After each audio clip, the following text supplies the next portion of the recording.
together. And for therapy, I think also that like, I think that a misconception is that it's linear. I come to therapy, I talk about this, I feel better. And as long as I feel good and I'm not crying, that means I'm doing well. And I'm like, no, no, no, no, no. No. It looks like an EKG. It's like this, like all. Yeah. Did I use that right? I don't know if I use that right. But you know that like machine. Yeah. I don't know if it's called EKG anyway. But Yeah, it's like yeah, EKG. You're right.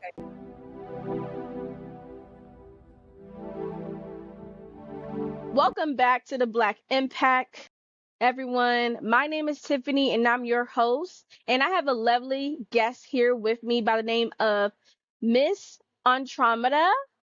I did it right? Yeah, Okay. it's good. It's good enough, close enough. I'm so sorry. Help me pronounce it. It's Andromeda. Andromeda. I'm so sorry. Miss Andromeda, everyone. I have Miss United States here with me. Guess what, guys? She is a licensed therapist. She's a life coach, a model, an actress, and Miss United States, guys, of 2018. If you didn't know that, go fact check it, okay? She is the founder of Your Mind Matters. She's here to promote healing and self-care in the Black community, and she serves as a global ambassador for the TIS Fund, correct? Yeah, TIS Foundation. Yeah. TIS Foundation, okay? And she brings mental health. She's a mental health resource to the United States and Africa. Is that correct? Of course. Okay. I I had to do my fact check, okay? Appreciate that. I'm like, did we talk about this already? Because like you're not a. No, I have to do all my research on everyone I bring on.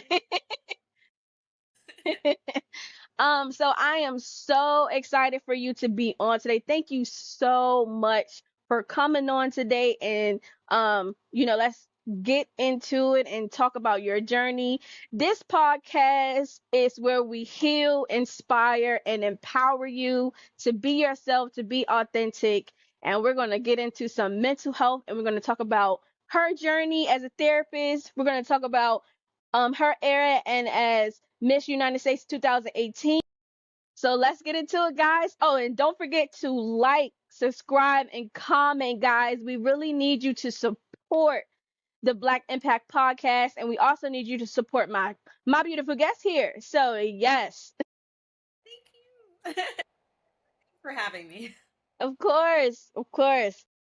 So we're gonna get deep and dive into your journey, okay?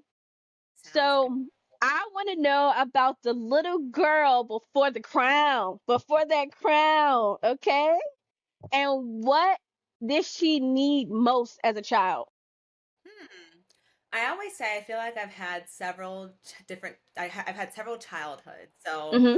first part I would say are my first 10 years, and my first 10 years I would say I felt very, very like tuned in spiritually. I was a very quiet child, and I Okay. felt so much connection to God, to nature, to animals. I always felt very empathetic to other people's emotions. If Hmm. my grandmother or my dad were having a hard day, I could feel that from them. So I just felt So you're an empath. very much so, very, very tuned in. And I felt very free. I felt different than a lot of other kids. I loved being outside, barefoot in the grass. I had a big imagination. Was always dreaming. I loved performing for my family, like loved musicals. So I felt very loved, a lot of love around me. So, and I had a typical, I'm half Ghanaian, but my other side of the family is, of color, but Okay. multiracial. And but I still had very much a West African type of upbringing in the sense that a whole village raises you. So I had Right. uncles, cousins everywhere. So I felt so much love around me. So I think at that age, Good. I just needed, I guess, just that. I was always a very sensitive kid. I felt emotions very, very largely, very big, and I think I needed the constant reminders from my dad that it's okay. It's okay to express yourself. It's okay to feel, and he was just that safe haven for me. So was my grandmother. That's amazing. I feel Yeah, like grandparents always are like that person that we go to as a kid. I don't know what it is, but it's like you always gravitate to your grandparents when you're coming up. I agree. I agree. And she was the first one to hold me. She always talks about the first one to hold you. And we're very close. She passed a few years ago, but I Oh, still, I'm so sorry. but I still feel her with me like all the time. She's always in my dreams. Like we still Yeah. hang. So I felt just so loved, so much love around me. And then there was my following years, like 11, 12 ish until like high school. At that point, my dad had remarried, so I had at the time they're no Mm, longer together, but I had a bonus mom, and she had a daughter, and we moved from the environment that I grew up in to an all white area, and mhm. so that part felt hard. But I also went to a Catholic school before that, and it was also mostly white children as well with me, so it wasn't very as different, but it Mhm. felt different in the sense that there wasn't a lot of family around me. I just had Oh, okay. four of us, and there weren't cousins around. My grandmother wasn't around anymore, and I had lived with her up to that point as well. So it was really hard to make that adjustment to not have just like crazy cousins running around all the time, and just playing outside all day long with each other. Right, right. So it was So a huge adjustment. huge adjustment, very secluded. And I think at that point I needed to feel seen. Like I said, I was a very quiet child, so I wasn't the Right. child that was going to like tell you I was having a bad day.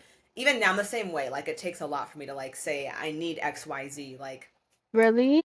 yeah. I think I'm fortunate in the sense that I have people who are closest to me know how to read my energy and they know how I am. So I'm fortunate in the sense that like someone can tell what's wrong. They can kind of sense that from me. But I'm not very vocal. Just I've always been more of an internal processor, and I'm a creative too. So I've Okay. expressed myself through creativity. So I think because I didn't have those things I was used to, I felt more closed in, more closed off. I didn't voice that, and so I just inwardly, and I didn't feel seen for a very long time at that point. And my dad was working a lot, so it was one of those situations. So what made you not feel seen as you was a kid just because of your transition of going to just because of moving or I would say moving, and I think okay. all that came with that. I think moving is like the umbrella, and then Yeah. were the things that the specifics challenges. And I think it was hard to live in a household that I wasn't used to. It was like I was a Okay. bonus parent, another bonus sister, and Right. I know that my bonus mother like loved me. Right, That's right.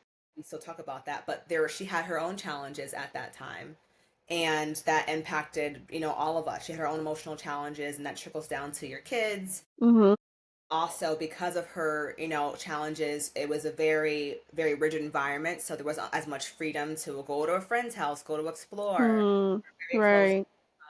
the rest of our family, and so those were really really tough adjustments. I was so used to that whole like it takes a village upbringing, and then at that point it was just like us in the house most of the time, and that felt really hard for me.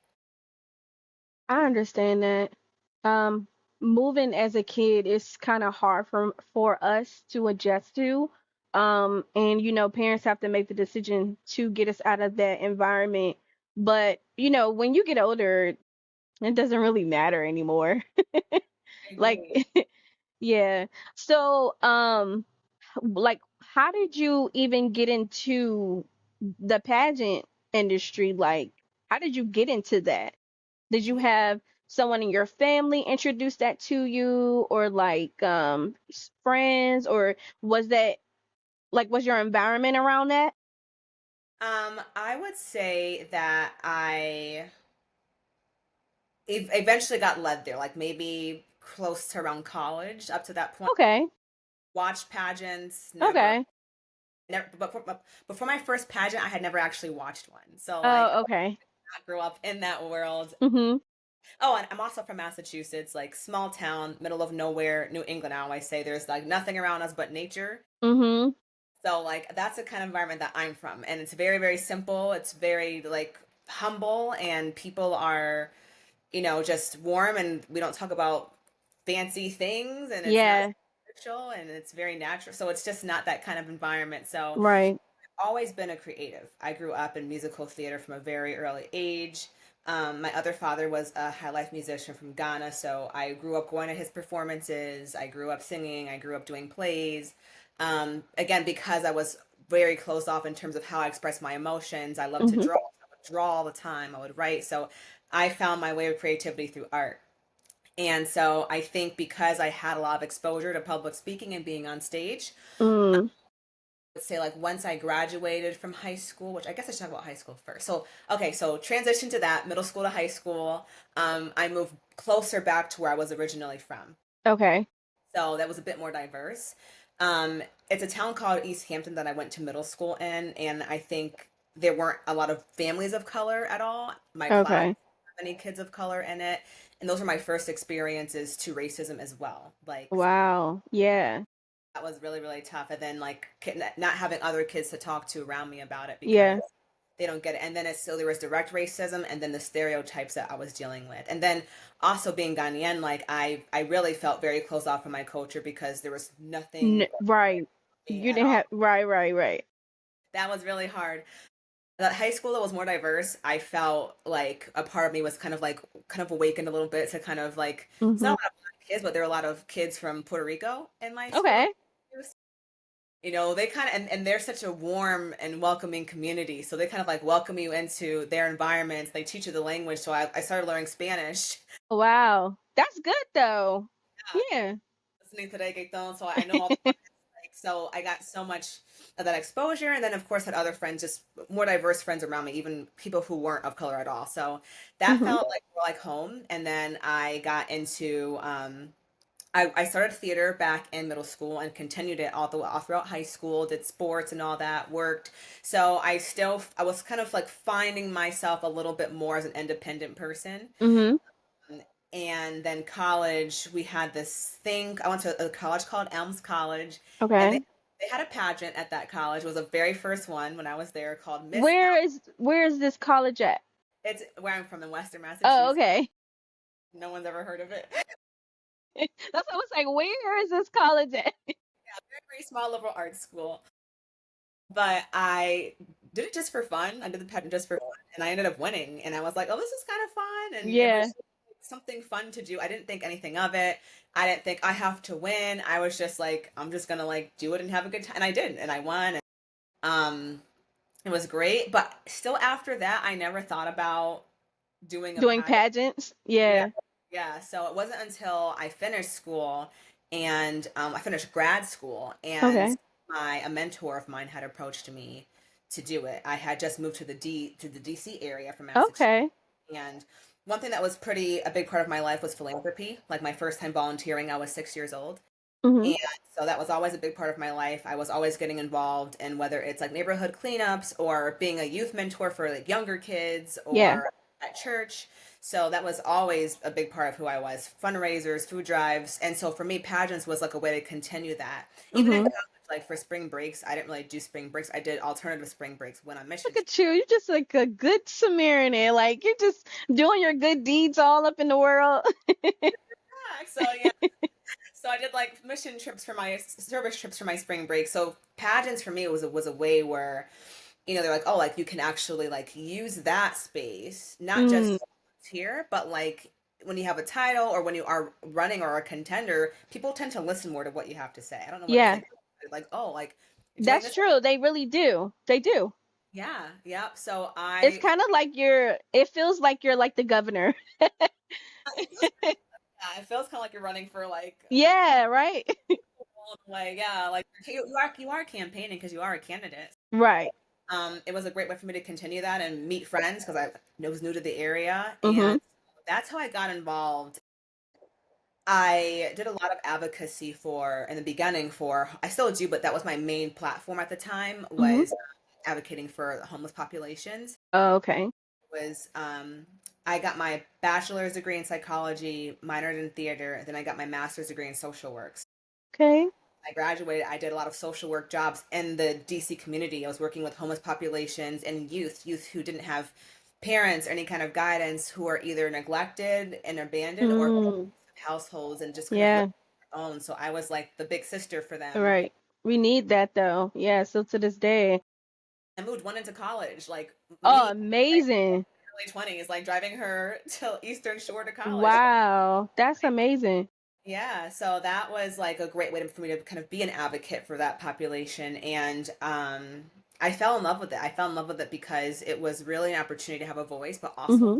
to find myself. And I feel Right. like I had done so much of my own healing through pageants. Like my first pageant, I was so anxious and scared. I barely remember it. And I was like, now that I have the language, I'm like, oh, I was dissociating because I was so anxious, Right. scared. And when you're acting, you get to play a character. Like Yeah.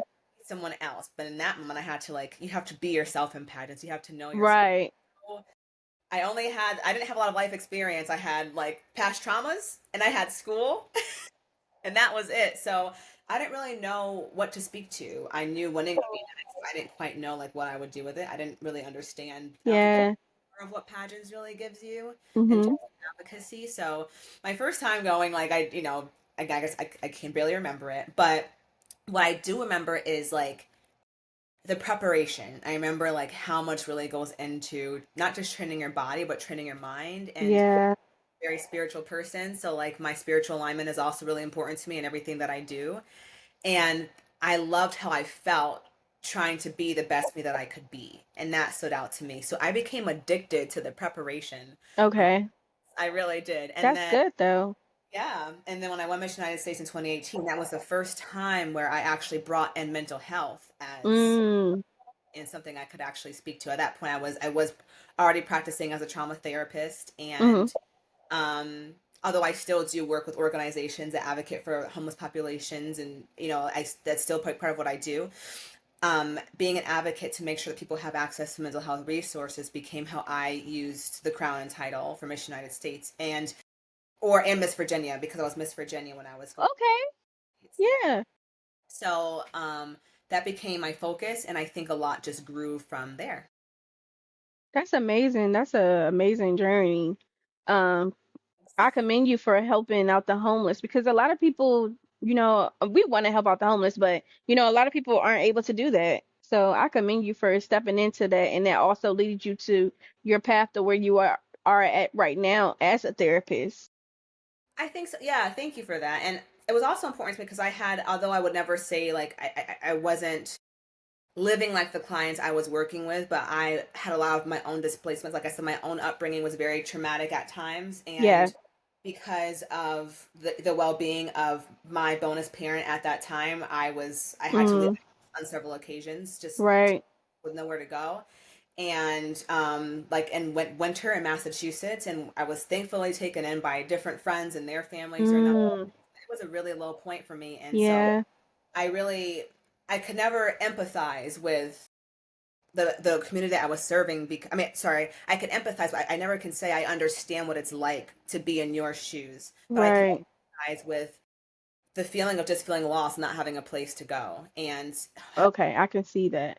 Yeah. yeah, I can home. see like why you gravitated to helping the homeless because that was something that you also went through in your life. So I get that. Yeah, and home is everything. It's like stability, Yeah, everything. So for sure. So, okay, so we're not always fully healed because it's always a process. We're healing every single day. But I want to know, when was the moment you realized that you were not fully healed, but you were, on the right track of healing, and how did you respond to that? it's a good question. Um, there's a lot of scenarios. I'm trying to find the most profound one to give you, though. I think now, Now? yeah, no, seriously, I think No, it's. no, that's a good listen, I understand. I think now because I remember the first time someone told me that I was a trauma survivor, and I was like, no, like I work with therapists all the time. Right. I have not gone through the stories that I'm hearing, but there are different types of traumas, and it's Yeah. sometimes scary for us and hard for us to use that language. But to be a trauma survivor and to see that come up for me and different Yeah. even now, like I'm like, ooh, oh, okay, like I no longer meet those moments with shame. Like Mhm. I have a cousin that we're super close, but he'll always scare me. He'll like come out of nowhere, and I'm like, listen, like I know it's funny, but it's for me, it actually It's a feels trigger, right? Yeah. very tricky. So I've had to explain that to him and like really put words to like this is what it feels like for me and getting into Right. so little things like that. Or I can feel the thoughts that sometimes resurface from my past experiences. But I've learned so much that it's like now it's like when I notice a symptom or a trigger, I know how to meet it and I feel so confident in my ability of like, okay, like it's okay that you have this feeling. That's not who Mm, we are. We're not there anymore. And I always feel confident going in to regulate myself, going in to regulate my thoughts. mm, This to life also feel different. So I always tell clients like, what do you think healing looks like? Because yeah. this looks like when I'm not okay, I know what to do. And I'm Right. a lot more confident in what to do today than I ever have. Right. I feel that I feel the same exact way. I have been on my healing journey and my spiritual journey, and I've been learning a lot of things when it comes to um when it comes to healing, and my responses are totally different from back then. So yeah, I mean, and it makes you feel proud of, of your journey, and it just makes you want to keep going. So I completely agree with your journey and your shifting in that. Thank you. I really appreciate those words. Because yeah, you're Yeah. right. Like I think we sometimes look for perfection, but like everyone goes through trauma. Yeah. Yeah. Those or not, life is very traumatic. Right. Even vicarious trauma, you can hear about something and it can scare you. You can watch something Scary. on TV, Right. Mhm.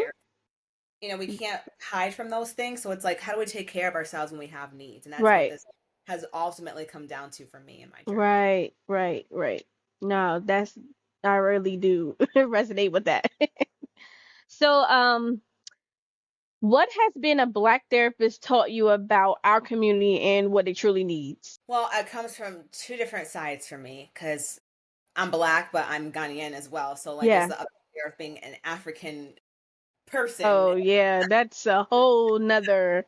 But there are a lot of, like, I think, cross similarities between the African American community and African communities in the diaspora, right? And Hmm. so, and the biggest thing I would say is the shame of needing help. Yes, I was literally at like a event, and they had different people talking about their culture and how Africans don't really, their parents used to be saying like Sam, like something is wrong with you because of therapy. Like it's almost like a shame that you're getting therapy, or like they feel like you're crazy Hmm. because of therapy. I want to know, is the stereotype still like that? Is it still like that to this day for Africans to be going to therapy? Absolutely. Like I would, so I advertise myself as a Black, but also as an African therapist, like on Yeah. the platform. So I do have some clients from like similar cultures to mine, Okay. um, and I will say the stereotypes still exist, but Okay. people are learning how to get help anyway. Okay, that's good. Beautiful thing. So Yeah. there's still so many changes and growth happening. Now, of course, like Yeah. on the continent, it looks very different than it does here, for sure. Yeah. But at the same time, like I always say, like it's just the approach needs to be different and the language needs to be different. For example, I go to Ghana, Nigeria, and my first trip to Nigeria, I did another mission trip. Mhm. I went to Akwa Ibom, and it's another part of Nigeria, and it was a medical mission trip. So there were a bunch of doctors who volunteered, Mm. and they're all set up in different stations. They're doing surgeries, they're doing pediatrics. Mm. There's dentistry. So for some reason they put me in dentistry. I don't know why. So I was with them, and then someone said, "Oh, are you a doctor?" And I said, "No, I'm not." So they said, "Well, are you a dentist?" And I was like, "Well, no, I'm not." And so, "What do you do?" And I was like, "Oh, I work with the mind. I'm a therapist." And they said, "You work with the mind?" I'm like, "Yeah, I go through people's when they have challenges, when they have emotional pain." And they said, "Oh, so you can talk to people?" And I was like, Yeah. "I can talk to people." I said, "Well, can we talk to you?" Yeah. And I was just kind of like talking to people and just kind of working through a lot of emotional things with them because for them it was just like, oh, so you're a source of support, so you can talk. Yeah. Now this is a village in Nigeria, and I named it because this particular village I was in, many of them didn't have running water, electricity, so it was it was I was in a very rural area, and Mm. even that language of so you can talk to people, like we want to talk to someone, that Right. with them. So everyone needs help at the end of the day. The approach might need to look Be different different, right? than you are in the world, but I do run into that. I run into a lot with my as a therapist when I'm working with people in our communities of like, Hmm.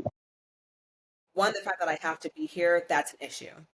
Two, it is so hard to talk about my experiences because I've been so taught and programmed. Like we're always told, like our business is our business. We don't tell people Yes. what happens in this household stays in this household. So Yes. Where do we get that from? Like, I really don't understand. Well, let me think about it a little bit.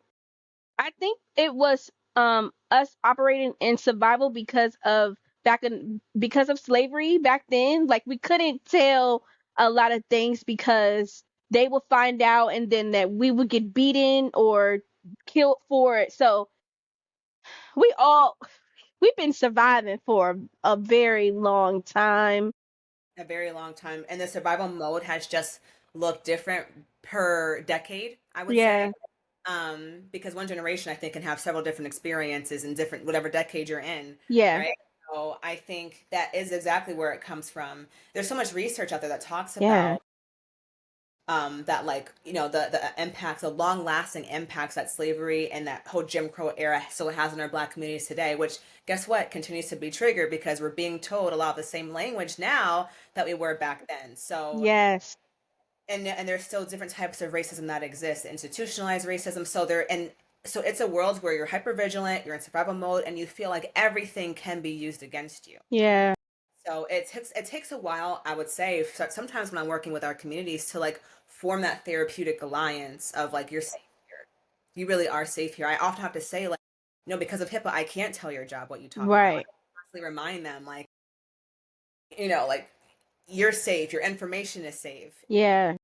To ever break hip butts for XYZ reason. Safety, your safety, someone else's safety, that's a different story. But I have to walk through those ethical points that we have in our practice very often sometimes, just to kind of remind them, like, no, like this is a space that is just for you. And Yeah. you present a certain way.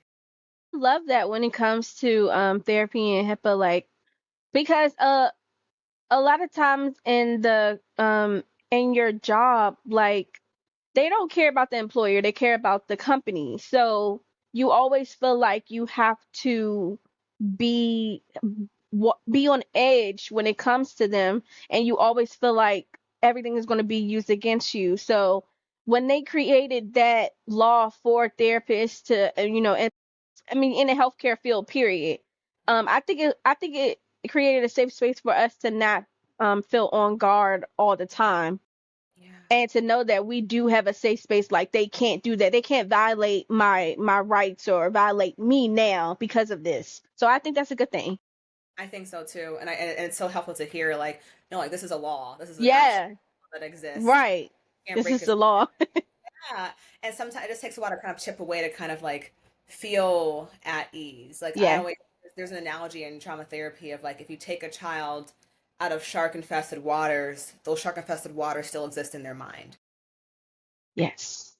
So it takes a Mhm. minute. And I think that's okay. And I always tell them I'm moving at your pace. I'm meeting you where you're at. Whatever you need, that's what I'm here for. Mhm. So I talk about this all the time. I like to hear different perspectives on certain things. What is something that, or what do people often get wrong about therapy, healing, and wellness? I think that there is a way that it's supposed to look. I think Yeah, that's wrong messaging, and I we agree. very saturated world with a lot of curated wellness content now. Part of me is excited to see that because back in 2018, I thought I was the only one posting about affirmations, and now everyone's doing. Now I'm finding more people who are just like more like Yeah, say, but the imposter syndrome can really come up for someone where it's like, but my fitness doesn't look like that, or right. I don't meditate every morning. I actually can't meditate. It's actually hard for me. So it's like it just looks so perfect online. And I have to tell people like a Yeah. lot goes into putting together one 20-30 second video. Listen, it a lot goes into this. Like, I'm literally just came from the gym, and I'm like, I literally have to work my butt off just so I can get rid of this. because online they making it look like it's so easy, and it's not. Self-care and TikTok, I'm like, oh, that looks so pretty, but Yeah, all you pink accessories and bubble baths every night. I'm just like, I just need to get in the shower and get it. I'm so tired. So right. I think I always I like to use social media of like it doesn't always look perfect. I try to give that Yeah. information a lot. I do this like mental health diary post every week. Like, here's my mental health points of the week. Here's where I Mhm. struggle. My laundry Yeah. away for a while. I was burned out. Like, I just try to give the real because I think people Yeah. that they're not alone and Yeah. things don't always look so easy, look so PC. Yeah. placed together. And for therapy, I think also that like I think that a misconception that it's linear. I come to therapy, I talk about this, I feel better. And as long as I feel good and I'm not crying, that means I'm doing well. And I'm like, no, no, no, no, no. No. It looks like an EKG. It's like this, like all Yeah. did I use that right? I don't know if I use that right. But that like machine in the Yeah. hospital. I don't know if it's called an EKG anyway. But Yeah. It's like yeah, EKG. You're right. I'm like, oh, it's like twists and turns and pivots. And I said, Yeah.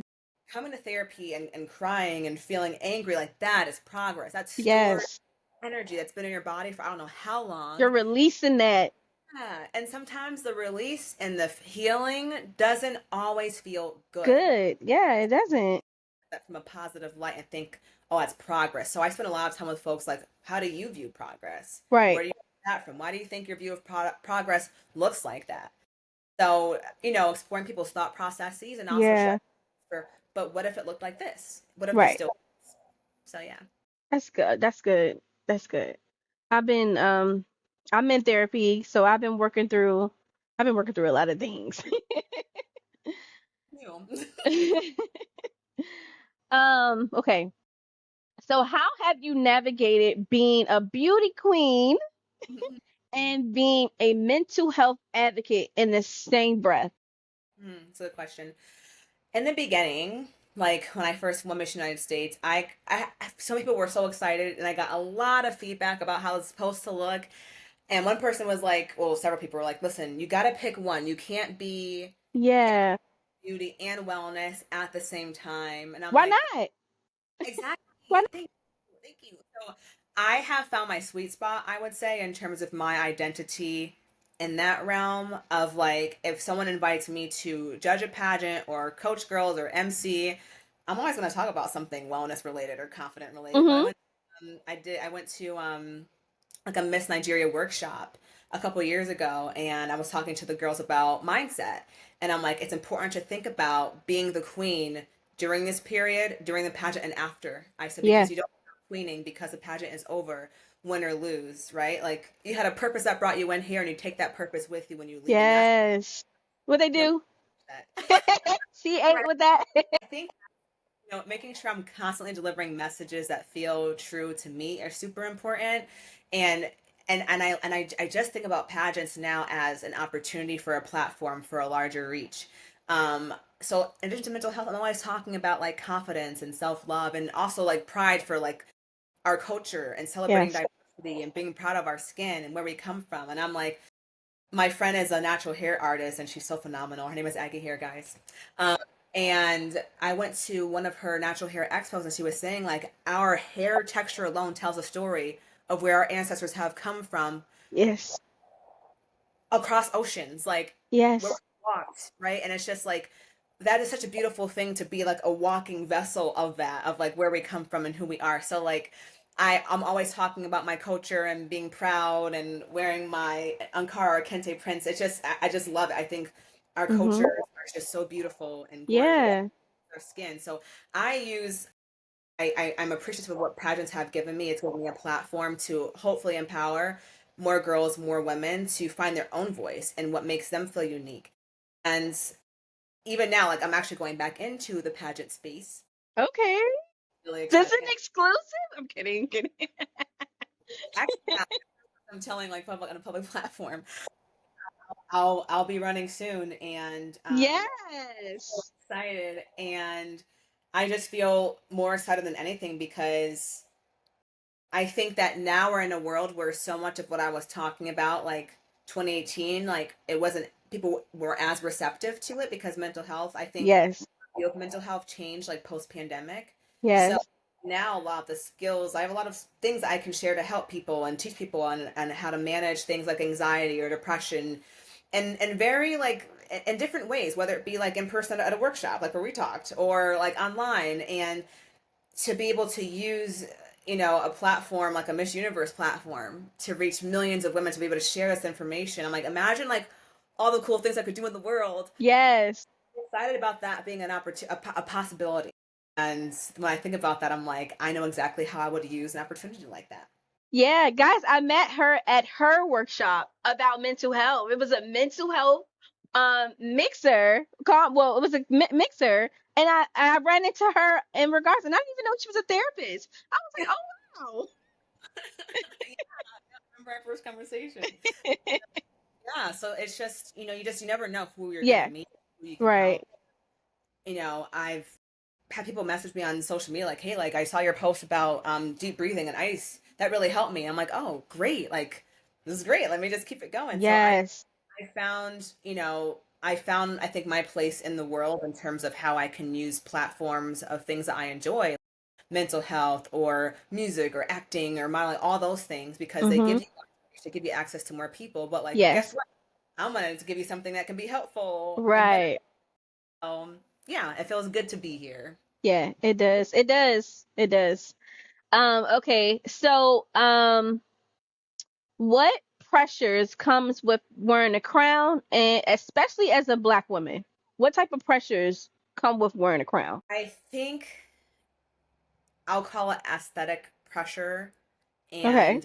and coaches and mentors all want the best for you. They want you to win, and so there's a lot of information on like what you need to look like, um, Yes. what your body has to look Look like, like, yeah. especially because we were talking about being judged on your fitness. Like there's a lot that goes into that. So there is a lot of pressure there, and even now I'm doing crazy trainings like just to get ready for my next pageant, and I'm like, "Ooh, girl!" Like Yeah. I think I have had to find my relationship with fitness in my body, and when I was younger, I did struggle with disordered eating, and that was a really hard thing to go through. And I'm Mhm. like, refuse. I refuse. But that voice still does come up sometimes, and I have to practice meeting that voice with grace of it's okay, like you've thought that way about yourself and your body for a long time. Right.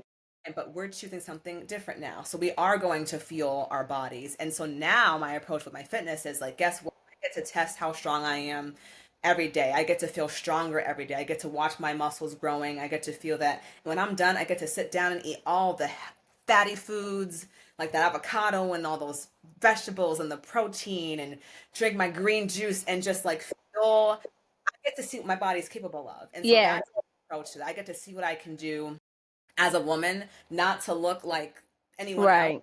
Everyone, Right. what's your goal? I'm like, to be healthy and to feel good. What To do I feel look good. like? I pick how it's gonna look at the end of the day. Yeah. I'm just gonna keep treating myself with grace. In my rest days, oh man, I'll do a little bit of a stretch, maybe take a bath or just a regular shower. I'm not always doing that. I probably should though. Sweats, fuzzy socks, and I lay around Yes. I feel that. and just enjoy my rest days. That those are the pressures, but I've learned to meet them in a way that just feels healthy for me, that feels good for me. And it might not look like what my coach might want, but I know Right. what works for me, and I have to trust my voice at the end of the day. Right. Right. As a black woman, sorry, as a black woman, yeah, I think I don't feel this anymore, but in the past, I felt like I was always told, because pageant spaces have also not always been inclusive. That's the reality. You're always told there can only be Yeah. one girl, not five, one black girl. And honestly, like when you watch a lot of pageants, that's kind of what it looks Looks like. like. Yeah. And now, and so when I won Miss United States in 2018, that same year there was a Black Miss America, there was a Black Miss USA, rest in peace, a Black Miss Teen USA. Mhm. The messages that I was It's getting online. amazing. Yeah, and I didn't do a lot of the publicity stuff because like my media didn't work with America Miss Right. USA. It was an opportunity that I didn't get to explore all of what came along with like media and stuff like that. But Mm.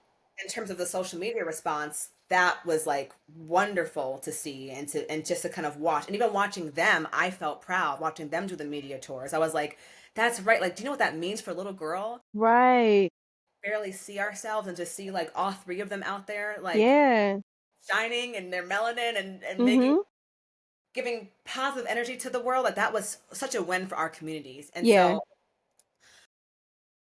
but before that happens, like I was told, like in my preparation, there can only be one, so you have to be better than all the other Black girls. Mhm. Miss United States that year, and I was like, I really like Miss New Jersey. She's cool. My friend should know. I'm like, I really like her. So like we're still really close. Like we hung out the whole time, another Black girl, and so like we are rooting each other on. We still do root each other on. So I'm just like, you know what? Like I'm gonna take that energy, and if they only pick one of us, it doesn't matter because we're chosen anyway. We're queens. Right. We're gonna cheer each other on. So that's the Mhm. kind of energy I brought into that space. So the pressure of there only can only be one, it can kind of mess with you mentally. So you think everyone's against you, everyone's your competition. Yeah. No, actually, we're in this together. We are really in this more together than we are apart. Right. So let's be friends.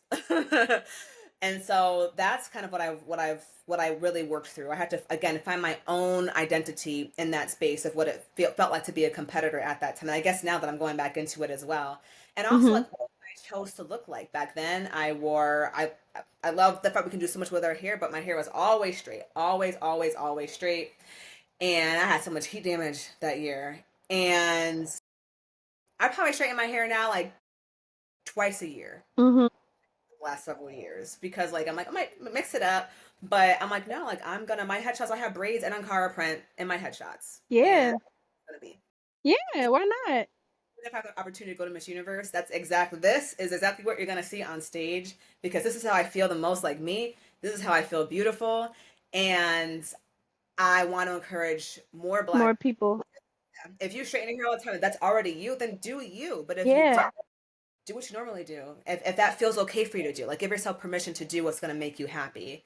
So it's not about like picking a certain look. It's just like rather than going with what looks like a European beauty standard, just go with what makes you feel like most confident version of yourself because confidence is what wins on Right. stage. Mhm. I completely agree with that. It does. Confidence wins. Confidence. Okay. But I already talked about, give me 1 second. Okay. So I want to start something. I'm going to say a phrase or a sentence and I want you to finish it. Okay. Okay. Okay. Healing isn't always. Linear. Okay. Okay. That was just one. That was just one. Okay, so what's one lesson therapy could teach you couldn't teach you that you had to learn on your own? That I'm already whole. Okay. I think I got like a lot of people. We get a lot of messages. Doctors, going to providers. Like it's not that a provider is giving us this information, but it's like pressure we put on ourselves of like something's wrong with me, so I'm gonna go see my doctor. Yeah. So I'm gonna go to the dentist. I'm gonna go see my therapist because I'm traumatized or whatever the language is. And it's like, wait a minute, like so for a while I was paying all this money for like courses on how to heal your inner child and like heal trauma fast and do so much Okay. EMDR that I was like so dysregulated. And I love EMDR, but I was overdoing it because I was like, Yeah, I feel that. and so I learned like actually like guess what? I am already whole because God made me like this. Yes. God doesn't make mistakes. It's my Yeah. belief. And that's the same thing goes for everyone. We are already whole, and I think people are perfect because they're unique to who they are. Yes. There's no one else like anyone else. There's only one you in this entire world of billions of people. And Yes. so and with that said, there is no model of how someone should present, how someone should feel, how someone should look. That doesn't exist. It's not real. So Right. I tell my clients when they come in, like, guess what? Like, I'm happy that you're here, but you're already whole. I'm just here to guide you to Yeah. make progress in areas that you want to feel better about, better in, but you're not always going to feel Feel good. good. Yeah. Hey, we're not meant to feel good. If we're at a Right. funeral for someone who we love and care about, we're not going to be like, how does be positive? Right. Then it Probably. would be looking at you like, okay, maybe you is crazy. So yeah, I've learned that, and it feels, and that has been like such a game changer for me. Hmm. So how do you rebuild confidence after being in a public or a personal failure? A public failure or personal failure? How do you rebuild your confidence? Don't believe in failure. I think failure is fake. And that's just me. And I'm not speaking for Yeah, anybody. no, I really agree. Like, I don't even know where that word came from or like what. Like there's like, let's say I've done pageants in the past. I didn't win every pageant, but Hmm. guess what? I still prepared myself. So I walked in feeling strong, feeling confident. I had done so much more. You amplify your platform work even more leading up to the pageant. So you're helping more people as well. Right. So like, what did I lose? Yeah. I gained so much. A better version of myself. And Yes. the failure, if I keep telling myself that I failed, but like I win no matter what, you win no matter what, they win no matter what. So that's my thought process. Even if I feel like disappointment, I think we're allowed to feel that, of course, but like Yeah. I didn't lose. Right. I'm a winner. And I never change that narrative regardless of what happens. Because guess what? There's gonna be something else I'm gonna want to pursue in life. And if I walk in like, Yes. well, I didn't really do this, and how am I gonna do that? You can't serve two masters. The master of like I'm not good enough or I believe in myself. You can Yeah. serve one. It's even in the Bible. Like you cannot serve two masters. So I think we talk ourselves out of certain things so much because of society, because of all the things that they put on us of how we're supposed to be and look and do. So I think we just overthink a lot, and that's where that lack of confidence come from. yeah, and we attribute success to like one event or someone else's feedback, but it's like no, Yeah. tell yourself if you're successful, if you're a winner. Even if you got Ooh. a promotion, like they're not like you're successful now. No, like you're telling yourself, "Oh, I'm successful because I got this promotion." So because you didn't get that promotion, are you telling yourself that Or you're so not? you're not successful, right? Why we need so much validation. Like, I just really, oh my God, it just blows my mind that we need so much validation from other people to determine how we show up in the world and what we can do. And it's just, it blows my mind of how we just shape our whole entire life on other people's opinions of ourselves. Yeah, Like, and we're it's conditioned crazy. in that way. Yeah. We're societally conditioned, especially our communities, especially because there's so much about like how we present. We got to have it all Yes. together because we're always told they already think this about you, so you better Yeah. come correct Right. and be twice as better, be twice as good. There's a lot of extra pressure there, and I get it. I Mm. understand where it comes from. I understand it. Yes. This is how our ancestors have had to survive. Like Yes. I'm not criticizing it. At the same time, I think it's super important to do the inner work too. So sure, like do what you got to do, like iron your clothes, present your best self out there. But like if you are not committed to what's happening in here, that's going to impact how you show up out there. So it Mhm. is a full-time job for me personally to tell myself every day that I am a winner no matter what, because then I can be confident in my ability to want to give back to someone, to going into Yeah. therapy with my clients. If I'm feeling like, oh, I can't do this, I haven't really had a lot of clients who've done this, that, and the third. It's not about having it all together, being perfect, but it's about bringing my energy of like, well, I'm proud of myself. I'm glad that I'm here, so I can be present with my client. And if there's an area that's great for me, you know what? I actually am not as familiar. Let me get back to you on that, and I can Yeah. own that. Let me work towards it and get better at it. Yeah, yeah. But Yeah. we can't take any steps forward again if we're serving the other master of not good enough. So I think it's okay that voice exists. Mhm. I still have that voice, but it's a matter of like, can we begin to practice how we meet that voice of like, you know what, that's actually not who I am anymore. That's how I Mhm. used to think. That's how You I've been said, conditioned to think. But that's actually not serving me. So I'm gonna choose this instead. So it's just yeah, making a conscious choice every day to choose different, to choose better, to choose what feels better. and to change your perspective on things. Yeah. I've been working through that as well, changing my perspective on how I view me, how I view other people, and just everything, honestly. And it's really very helpful. Yeah. So I really do encourage people to, do that. Yeah. And the thing is like because we're so conditioned, like Oh, I use this example in therapy of like, imagine going to a group of friends and one of your friends is like, oh my gosh, you guys, I'm so pretty. Like, I'm so pretty. I'm so funny. Like, I was Yes.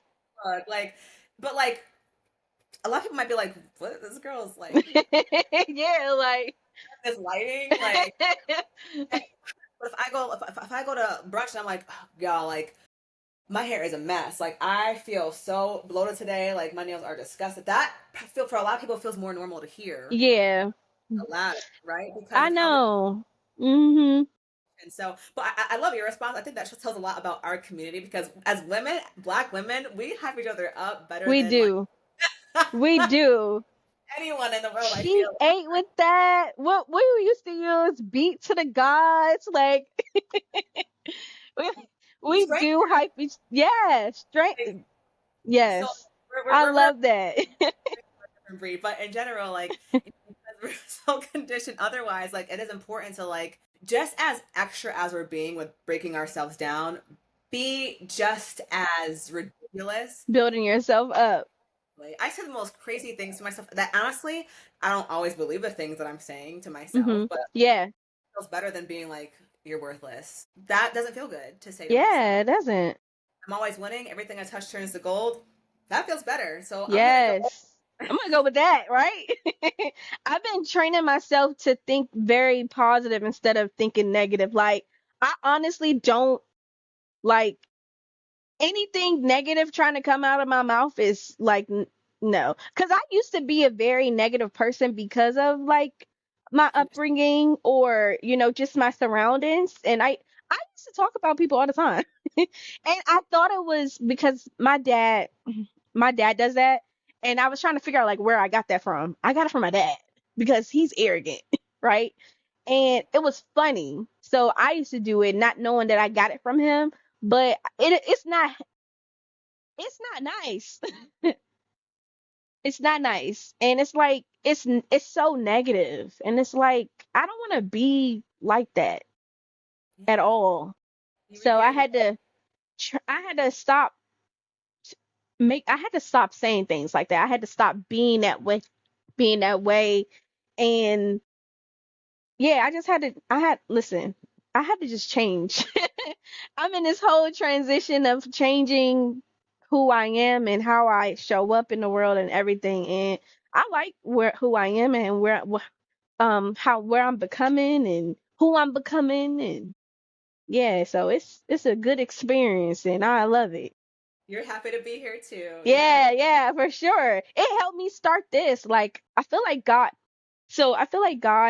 did his big one when he did COVID because God put COVID in front of us so we could talk about mental health. I think he brought this on so we can be open to talk about mental health because he made us sit with ourselves and start thinking about some things that was going on. And then he said, okay, I'm gonna lock y'all in for a while. Now I'm gonna open it back up and see how y'all gonna react. Y'all realize y'all need people, right? So so now let me open it back up and y'all go out there and make it known that y'all need people because that's what he wants. He wants us to be in community with people. He wants us to heal and not, be stuck on certain things and just change. I mean, it wasn't a good experience because we had a lot of death in it, but I think he definitely did his big one when it comes to mental health. And that was the reset for it. COVID was a reset for mental health. That's Yeah. that's just what my opinion. I think so. It's so true. It's so true. I was actually interviewed last year by a high school student who was interning in broadcast and media. And she said, oh, like, you were in high school. Did your friends talk about mental health? And I know that was a question. I was like, no. And then she said, Hmm. that always surprises me to hear. I'm like, what do you mean? She goes, my friends, like, always talk about it. And, Yeah, right? they grew up in a world where it's okay to do that. And I'm like, that is what it's about. Like, my Yeah. kids are able to talk about mental health and so on and so forth. And, and I hope our community, I know our communities will catch up with that as well, the shift that we're making. So Yes, I for have hope. sure. Yeah, I have hope too. I don't know. I feel like I was just talking to one of my best friends in regards to like the Gen Z and he was saying that because his nephew doesn't have social skills or anything like that because of COVID, and they're so different. But it's like they're different in a way of they know how to express themselves, they know how to express their emotions, and I think COVID did make them sit down and figure out how to express their emotions. But I don't know, like they're just a different breed. Like it's like they came out the womb expressing like how they felt, and we had to relearn everything. Yeah, and it keeps getting better because even my like I have like little cousins and nieces who are like not younger than adolescents right now, and they're just so perceptive. Like Yeah, are all of them empaths? It feels like all of them are empaths. right. I'm definitely an empath for sure. It's so cool. It's so cool to see just like the changes and just like Yes. young kids and everyone just like just what that means for them collectively. And I hope that that means that the world will catch up with where they are. Yes, I think we're starting. I think we're at a good start right now, and I hope that we're open. I hope everyone is open enough to get there. Yeah, I agree. I hope so too. So for my I have two more questions. So why did you create, of course because of therapy, but I want to get into why did you create your mental health organization and what was your dream for it? Hmm. Okay, so I created it during the Me Too movement. It was 2017, and I had just become independently licensed. So I was newly practicing as a therapist. I'm a therapist, and so I was, helping people navigate some really hard experiences Okay. and how that was impacting their daily lives. And then on top of that, the Me Too movement is happening, and so many women and girls are coming out about their experiences, and I was like overwhelmingly proud. But then I was also like, okay, but now what? Like Yeah. being a therapist, I know what happens when we open up about something painful. Something else has to happen after that. I can't someone say, hey Andromeda, I'm in therapy now. Here's my childhood. It was terrible. And then I just send them out in the world. I have to like Yeah. help them work through that and help them contain it and help them feel safe again. So I was like, Yeah. I think something needs to happen with women and girls who, you know, go through hard things, whether it's, whether we're going to call it traumatic or not, we want to use, but Right.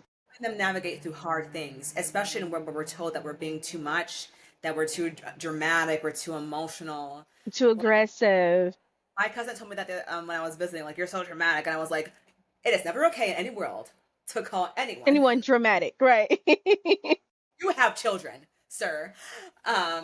Anyway, I digress. But he so people have there's these views of women, right? And but men on the other hand is it's different. It's like, oh, they're confident, they can like say how they feel, and they can Yes. set boundaries, and it's like Yes. it's even hot almost like what a confident man. Yeah. No, that's what listen. When the men start being vulnerable and saying how they feel, and we like that. Be open. We like that. It You're is. It looks good on you. We like that. He in touch with his feelings. He know vulnerable. what this means. He he see us. He see himself. Yeah. Exactly. So Exactly. I gotta thank you for being you, Tex. I was like, take me now. yes, he sees me. We like that. Yeah. That. Anyway, sorry. Oh, go back to your comment of being dramatic.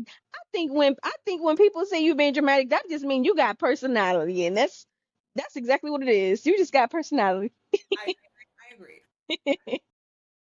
So then, like, what does it mean for us? How can we heal if it's not okay for us to talk about the things that impact us, whether it be in work situations, whether it be in our relationships? Like, what is and especially when men are often the judges of that, Yeah. or programmed by the men to think a certain way as well, because like, well, I got to fit into this world. The boys Right. better adapt to what they're doing, and so, I was like, I want to create a safe space for us where we can talk, we can heal, and I can equip people with skills to take care of themselves along the way in their mental health journeys, and Mhm. also normalize it being okay to need help in the first place. And for me, I had gone through something pretty scary when I was just a freshman in college. There's an upperclassman who he tried to assault me.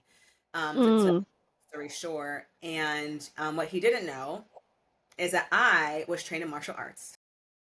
Period. I was physically okay, and he physically was not okay. As So, he shouldn't have been. Should have as been. exactly. What that meant for me at the time, though, was like I was really confused afterwards. I was like, well, why am I feeling so scared? Because like I Yeah. through these hands. So why am I what is happening in my body? So I knew like I need to go to a therapist. Went to the on campus Yeah. and she's like, that's trauma. Although you are physically okay, like emotionally your body went through a really hard thing. And that opened up the healing journey for me. And I'm Okay.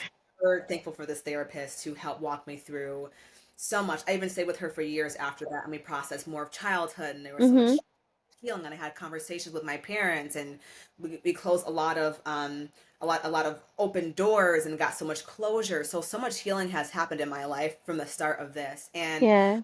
what also stood out was that there were so many girls who, I won't say I was fortunate. I would say that I was equipped. Mhm. And so I want to make sure that I can help equip other women. There are other girls who weren't equipped, who they did go through so many horrible things on campus, who didn't go to therapy because they were Yeah. ashamed or they blamed themselves for what happened. And I saw it with so many women, even when they're coming out about their stories publicly during the Me Too movement. So that's why that was the beginning of Your Mind Matters. And we started Okay. off like small little conversations in libraries with other women. And my friend Caitlin Childs, who's a lieutenant now, came as a DC police officer to help us stay safe in our communities, help us be aware of our surroundings, what to do, who to call if we don't feel safe, and other professionals in their own right sharing different tools that help them in their prospective industries. And so after I went to the United States, of course, it grew from there.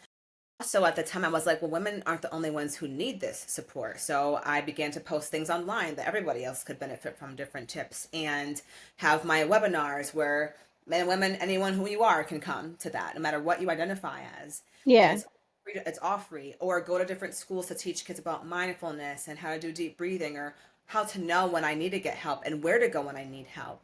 And just making sure that I can share as much information as I can, because I have a love of teaching and I have a lot of schooling. So I'm combining the two of them and just sharing information. And so that's how it came to be. And my vision for this is it's called Your Mind Matters Global, because I want to take this all over the world. And I've been fortunate to do some work already in Ghana, where Mhm. my family's from, and also Nigeria, which is so close to us. And I want to be able to keep that going, and on the continent of Africa as well. But making sure that I'm going to communities where we don't need to call it therapy. We can go to a church, and like we can have peer run groups where people are able to just like have Yeah. on their own, whether I'm there or not, to just like, my week's been like this, and equip them how to show up and what to say and how to be encouraging, and making sure that people have those tools all over the world, and continuing to, broaden my reach online, and just try to just make it okay to need help, and also Yeah. like what to do if you do need the help, and just Yeah. make I love that. those messages. Yeah. I really do love that. I love that. And hopefully, my vision, I would love that to happen through pageants. Miss United States had given me such a beautiful platform. My dream has always been to be Miss Universe, and if that happens, if that's in the cards for me, that Hey, definitely. hey, no. It's not a dream. It's going to happen. She is Miss Universe of 2026. Okay? Because we got to prep for it. Oh, that is, 25? yeah, 25. We're going. Okay, 25. Oh, listen, she already claimed it. Yeah, like that would be Is such. that what you're running to now? Like, is that okay? Yes. Then, sorry, excuse me for 2026, but Miss Universe 2025, you guys heard it. Yeah, so it would be beautiful to be able to, travel the world and also bring these resources with me while I'm traveling as Miss Universe. Like Yes, that is like gives me goosebumps to think about. So, but honestly, like, you're on the right path. I think listen, you got it. You're thank going to you. do it for Thank sure. you. Yeah, she walking into it. So, yeah. Yes, we are. Yes, we are.